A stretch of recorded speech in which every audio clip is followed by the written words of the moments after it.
VRS के बाद में आप निकट भविष्य में बहुत जल्दी राजनीतिक पार्टी जो है वो ज्वाइन कर रहे हैं, कितनी सच्चाई है? देखिए, बहुत सारी चीजें हमें समय के भरोसे छोड़ देनी चाहिए। मान्यवर काशीराम जी ने कभी ये नहीं सोचा था कि सरकार की नौकरी छोड़ने के बाद में वो राजनीति में जाएंगे, लेकिन बाद में जब उनको लगा कि जब उन्होंने संगठन बनाया, DS4 बनाया, वामसेप बनाया, और बाद में उन्हें जब आवश्यकता महसूस हुई कि समाज के लिए सत्ता की चाबी है वो राजनीति के पास में है, तो तब उन्होंने बहुजन समाज पार्टी का गठन किया। तो आने वाले समय में अगर ऐसी कोई आवश्यकता समाज हित में अगर जरूरी होगी तो उससे विचार किया। निकट भविष्य में क्या ऐसा देखने को मिलेगा कि चौधरी साहब LIC के परिवार के साथ साथ राजनीतिक जिम्मेदारी निभाते हुए देश में जो दलित मूवमेंट है उसके साथ खड़े रहेंगे?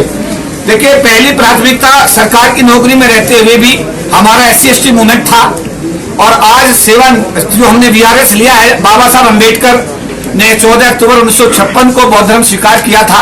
और हमने आज इस 14 अक्टूबर 1956 में जब बाबा साहब ने अपना बौद्ध धर्म स्वीकार किया था, उसी दिन को हमने पवित्र दिन में आज हमने सरकार की नौकरी से VRS लिया है। और निश्चित रूप से सामाजिक आंदोलन और समाज हमेशा हमारी प्राथमिकता में रहा, प्राथमिकता में है और हमेशा प्राथमिकता में रहेगा, और चाहे किसी भी स्तर पर कार्य करने का मौका मिलेगा, समाज हमारी पहली प्राथमिकता हमेशा रहेगी। सर, आपका 1.5 महीने रहा था रिटायरमेंट में, आपने 1.5 महीने पहले VRS क्यों लिया? देखिए, ऐसा है कि ये आवश्यक समझा गया, जो वर्तमान परिस्थितियां हैं उन परिस्थितियों को ध्यान में रख करके आवश्यक समझा गया कि अगर 30 नवंबर तक हम सेवा में रहेंगे तो जो कार्य करना चाहते हैं वो शायद उन कार्य करने में थोड़ी बाधा आ रही थी। इसलिए इन सब चीजों को ध्यान में रख करके तय किया गया कि इस VRS को ले लिया जाए, और जो कार्य जिस स्पीड से होने चाहिए उसको पूरी स्पीड के साथ करके समाज के साथ न्याय किया जाए।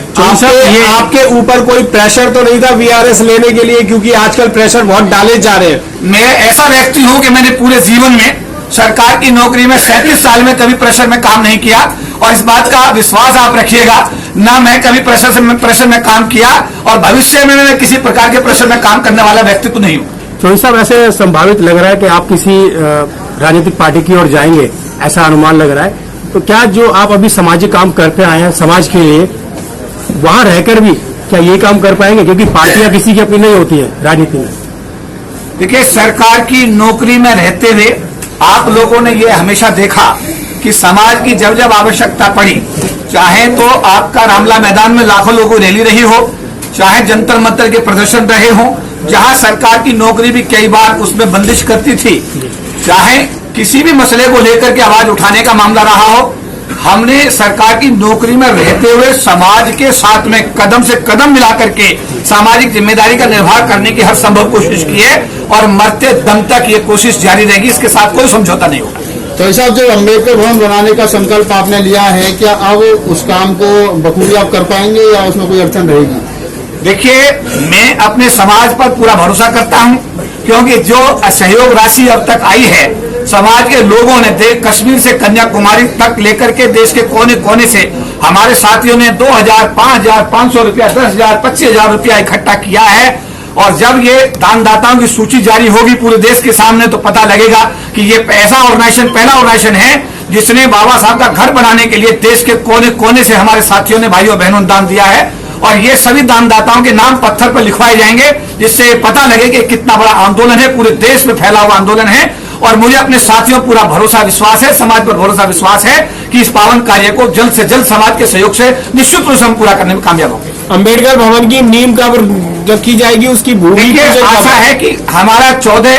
अभी जो हमारा अक्टूबर था, आज के दिन इसकी रजिस्ट्री हमारी डिसाइडेड थी, लेकिन क्योंकि जो कलेक्शन था उसकी जो गति है वो जिस तरीके से होनी चाहिए थी उसमें थोड़ी गति कम रह गई, इसलिए 3 करोड़ रुपया कल हमने लैंडलॉर्ड को हैंडओवर किया है। बचे हुए राशि को हमने 31 दिसंबर 2021 तक देने का हमने अपना एक विचार बनाया है, और हमें विश्वास है कि हमारे समाज के लोग इस जिम्मेदारी को समझेंगे, और हम 31 दिसंबर 2021 तक रजिस्ट्री करा करके वहां डॉक्टर अम्बेडकर भवन निर्माण का जो मार्ग प्रशस्त कर देंगे। सर, आम लोगों को आपसे बहुत उम्मीद रही जब तक आपने समाज से काम किया है, क्या राजनीति में जाकर भी वैसे ही उनका भरोसा बनाए रखेंगे? देखिए, मैं यहाँ कहना चाहूंगा, मान्यवर काशीराम जी ने राजनीति में आए, उन्होंने पार्टी बनाई, लोकसभा का चुनाव लड़ा।